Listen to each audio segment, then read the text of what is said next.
Today marks the beginning of something new. A challenge, not against anyone else, but against myself. Yes, I'm starting a faceless channel, a journey to become the best version of myself, without distractions, without seeking validation, just pure self-growth. This isn't about perfection. It's about discipline, consistency, and pushing past my own limits. Every day, I'll take small steps, physically, mentally, and emotionally, to build the life I know I'm capable of. No excuses, no shortcuts, just growth. Just a little about me. I'm 22, a university student still figuring things out. I don't have it all planned, and honestly, I'm not entirely sure what I want to do in the future, but I'm learning to be okay with that. Every day feels like a new chapter, and I'm just exploring life one step at a time. I grew up in a country where war and the sound of bombs were the only reality I knew. My family was constantly moving from one country to another.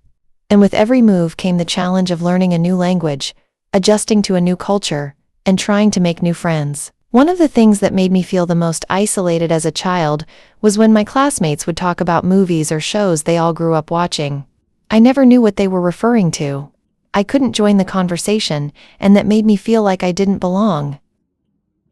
Okay, anyway, let's see what happens when I fully commit to myself. This is day 1. So, today, I woke up really late. I missed my morning prayer and had to rush to get ready for work. There are 2 things I want to fix: waking up earlier and making time for breakfast. Breakfast is really important because it fuels the body and mind for the day. According to experts, a healthy breakfast can improve focus, energy levels, and overall well-being, so that's something I want to prioritize. I head out to work each day feeling grateful.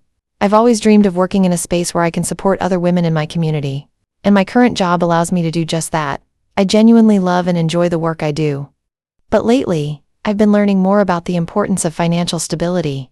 As fulfilling as my job is, I've come to realize that it might not provide the financial security I need in the long run. That's why I'm now exploring new ways to create additional sources of income, and this is my first attempt, right here on social media. So by simply watching this video, you're already supporting me on this journey. Thank you in advance. So I was at work until 4 p.m., and after that, I headed straight to the gym for 2 hours. That's also where I created this video. Growing up, the idea of going to the gym or being physically active was never really part of the world around me. In my culture, movement was mostly tied to survival: walking to school, carrying groceries, helping around the house, not something you did for yourself, for strength or joy. No one around me talked about exercise. There were no community sports, no morning jogs, no gym memberships. In fact, if someone did mention working out, it was often brushed off as something unnecessary or even selfish, something people with too much free time did. As a young girl, I didn't realize how much I internalized that. I never saw physical activity as a form of self-care or empowerment. I didn't know what it felt like to move my body because I wanted to, not because I had to. It wasn't until much later, after resettling in a new country and unlearning so many things I had absorbed growing up, that I realized movement can be healing.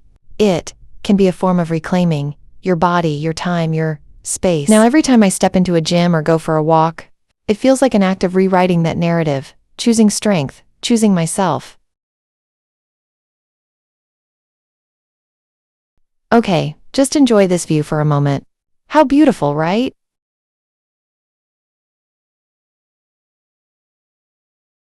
Now, I enjoy it. I'm slowly building the habit of going to the gym every day, and each time I show up, it feels like I'm honoring the version of me that never knew she was allowed to be strong. After the gym, I went home, greeted my family, and went to my room to freshen up and change. Then, I headed downstairs to spend time with my family and drink green tea. Evening tea has been a tradition in my family for as long as I can remember.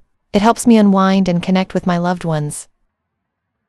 Around 8 p.m., I went back to my room to check my emails, review my to-do list, and get some homework done. Then I took a moment to pray and talk to God about my day. That quiet time always brings me clarity and peace. At 9:45 p.m., I got into bed. But I couldn't resist watching Netflix for 15 minutes, while enjoying some sweets. Balance, right?